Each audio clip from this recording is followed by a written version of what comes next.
एक और खबर यह है कि कराची की 20 सड़कों पर रिक्शों के दाखिले पर पाबंदी आयद कर दी गई है, जिनमें शारा कायदीन है, या चुंदीगढ़ रोड है, शेरशाह सूरी रोड है, अब्दुल्ला हारून रोड भी शामिल है। कमिश्नर कराची ने शहर की 20 सड़कों पर रिक्शों के दाखिले पर पाबंदी का नोटिफिकेशन भी जारी कर दिया है। लेकिन डंपर चलते रहेंगे, ठीक है। पाबंदी डीआईजी ट्रैफिक डंपर पे कोई पाबंदी नहीं है, लगाई गई है।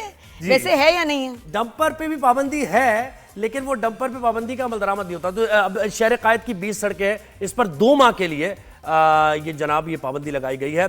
और इसमें ये कहा गया है, बड़ी इंपॉर्टेंट ये मेन सड़कें, वजह ये है ना कि ट्रैफिक जैम की सूरत हाल होती है, एक्सीडेंट्स होते हैं, रॉन्ग साइड से रिक्शा आ रहे होते हैं, फिर इनकी जो रिक्शा खड़ी करने की जगह ये कहीं भी खड़ी कर देते हैं, बैक टू बैक खड़े होते हैं तो ट्रैफिक का फ्लो रुकता है। तो इस तमाम तर सूरत हाल को मद्देनजर रखते हुए आपने देखा कि जौहर मोड़ की तरफ या फिर नॉर्थ कराची की तरफ गुलशन गुलिस्तान जौहर के जो इलाके हैं, या फिर मलीर का इलाका है, शाह फैसल का इलाका है, यहाँ एक ट्रैफिक चल रही होती है, उसमें उसका मोमेंटम रुकता है क्योंकि रिक्शे बहुत ज़्यादा तादाद में एक साइड पर खड़े हो जाते हैं और फिर एक पैनिक किसी कैफियत होती है, रॉन्ग साइड से वो ड्राइव करने की कोशिश करते हैं। तो इसलिए इस तमाम तर सूरत-ए-हाल को मद्देनजर रखते हुए शायद वही कि भाई मतलब सोच के कि हम ऐसा क्या करें कि जिससे ट्रैफिक का दबाव है जो वो कम हो, कोई टाइमिंग्स वगैरह भी नहीं है, बस ये इन रोड्स पे आ ही नहीं सकते। बिल्कुल। अच्छा, चिंची रिक्शों पर पाबंदी और दीगर रिक्शों पर भी, लेकिन इसके साथ साथ हम ये जरूर कहेंगे, ठीक है, आपने ये मद्देनजर रखते हुए हालात व वाक़यात को किया है ट्रैफिक की सूरत हाल को बेहतर बनाने के लिए, लेकिन देखिए इन रिक्शों से इनका रोजगार भी जुड़ा हुआ है। फिर ये क्या करें? ये हमें हमेशा जब भी कोई पॉलिसी बने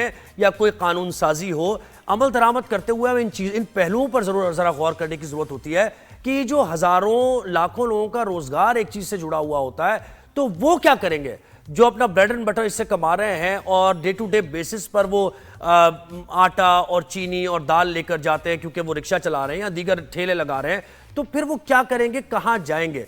तो इसका हल जरूर निकालना है। ये बिल्कुल ऐसी है कि जब आप कहते हैं कि भाई हाइजीन के लिए आप साबुन से हाथ धोएं, आप सोप का इस्तेमाल करें, तो आप सोप का इस्तेमाल तो करें, आपने बता दिया, लेकिन ये अवेलेबल कैसे होगा स्लम्स में, कच्ची आबादियों में, जो कि अपनी 2 वक्त की रोटी मुश्किल से कमा रहे होते हैं। मैं ये हैरान हो रही हूँ, कुछ लोगों ने किस्तों पे उठाए हुए हैं रिक्शे। बिल्कुल ऐसे, वो रोजाना देते हैं पैसे देनी है, अब वो नहीं काम कर सकेंगे, वो किस्तें कौन देगा? बिल्कुल ऐसे ही, ठीक है ना। तो वो उनसे ऑब्वियसली वो वापस ले लेंगे, बड़ी मुश्किल होगी, लेकिन फिर भी जो बाकी सड़कें खुली हैं, आई थिंक उनको फिर वहां जाना पड़ेगा, क्योंकि बहुत सारे लोग तो सफर ही सिर्फ पसंद करते हैं रिक्शे में करना। नहीं, और नहीं पसंद नहीं, मजबूरी भी हो जाती है। इसमें देखिए मजबूरी क्या है कि आपका बसेस का जो नेटवर्क है वो इतना ज्यादा नहीं है। कराची में 3 करोड़ से ज्यादा की आबादी है, लोग घंटों खड़े रहते हैं बस के इंतजार। तो मैंने देखी टैक्सी तो है ही नहीं। अब जो घंटों इंतजार करते हैं, बस का इंतजार हो रहा है, 1-1 घंटे 2-2 घंटे खड़े हुए, बस नहीं आ रही, अगर आ रही है तो ओवर क्राउडेड है, फिर भी मिल जाता है रिक्शा, फिर भी मिल जाता है, रिक्शा मिल जाता है और उससे आप अपने घर पहुंच जाते हैं सस्ते में। बस चले, अभी 2 महीने की बात है, लेट्स सी कि उसके बाद क्या होता है।